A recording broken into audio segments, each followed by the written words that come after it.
Hey guys, welcome back to my greenhouse. It is officially spring here in New York, even though it's still very gloomy outside. It's like 40 degrees and it's raining, but it's 60 degrees in my greenhouse, so I'm finally able to do some planting out here. Today I'm going to be telling you about my Variegated Monstera, and I'm also going to be repotting it because I want to put him in a macrame hanger above my kitchen sink, so let's get into it. So this is my beloved Variegated Monstera cutting. I got him maybe 6 months ago from my local greenhouse. They actually have this massive Variegated Monstera growing out of the floor in their greenhouse. When I say massive, I mean like 20 feet by 20 feet. It is so large. And they finally took cuttings of it to root for their customers. And I was on a wait list for a long time, but I finally got one. And you will never guess what I paid for this. So these usually go for like hundreds of dollars on eBay. Something this size would probably be $100+. I paid 30 bucks. So he has 3 leaves. He had 3 leaves when I got him. They are kind of slow growers, especially here in winter in Buffalo because it's very dry. But he is putting out some aerial roots here. So I have reason to believe that he is pretty happy. I just watered him. That's why he's a little droopy right now because he was due for a good drink. But he came in this tiny, just plastic nursery pot, and he's kind of rooting out the bottom here.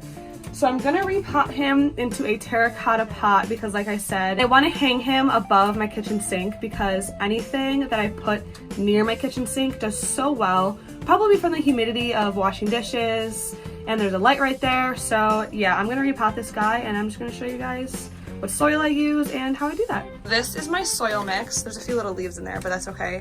I use salamander soil from Fox Farm. I really like it because it's really fast draining, but it also is very easy to water.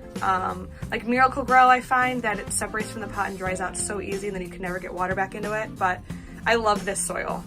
So this is the pot that I'm going to be using. It's a nice 1.5 sizes up, I'd say. I love using terracotta because it dries out easily, so you kind of can never really overwater.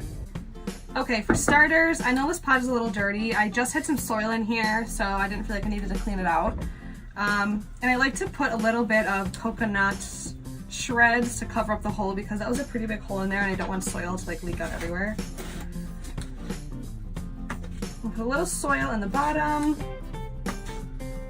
I also forgot to mention that I usually add just a little bit more perlite to all my soil just to really make sure that it drains really well. Should be good. I'm gonna gently tease this guy out of his pot because there are some roots coming out the bottom.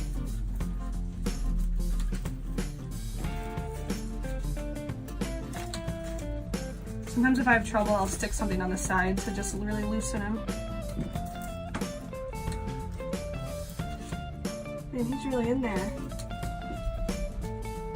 I need to be so gentle with him because this is like my prized possession.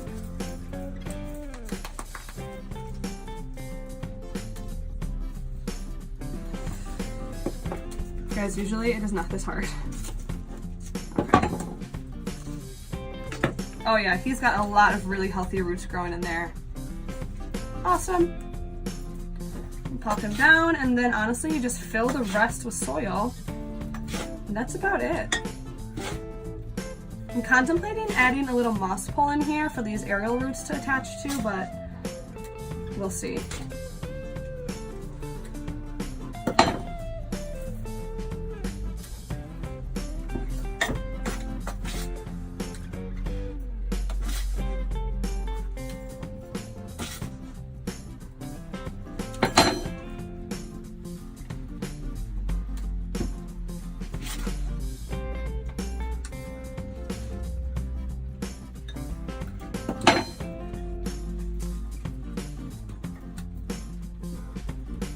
Perfect. And honestly, there you have it. He's seriously so beautiful. You know, we have a few different options for macrame hangers. This one I made. This one I think is going to be the winner because I think it's going to be the best size. This one will be too big and this one will be too big. So actually, let's just take these into the kitchen and we'll figure it out in there. Okay, so like I said, this is where all my plants do seriously the best. If I have one that's struggling, I'll stick it in the window. This is an east-facing window, so it doesn't ever get direct light. Sometimes in the summer it will at like 7 in the morning, but only for probably like 30 minutes. So it's always just really bright and direct light coming in. And I'm replacing this sad dry dirt that was once a watermelon peperomia. I totally forgot to water it. So he no longer exists, which is fine because it was just a tiny cutting anyway. So I'm pretty sure this one will look the best here. And I think that the Monstera will fit the best in this hanger. So yeah, let's stick him in there.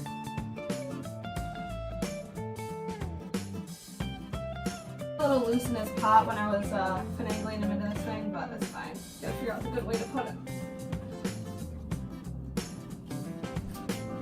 Voila! I'm so happy. I've been needing to do that for like a month. The best part about my plants around the sink is that I can use the hose to water them.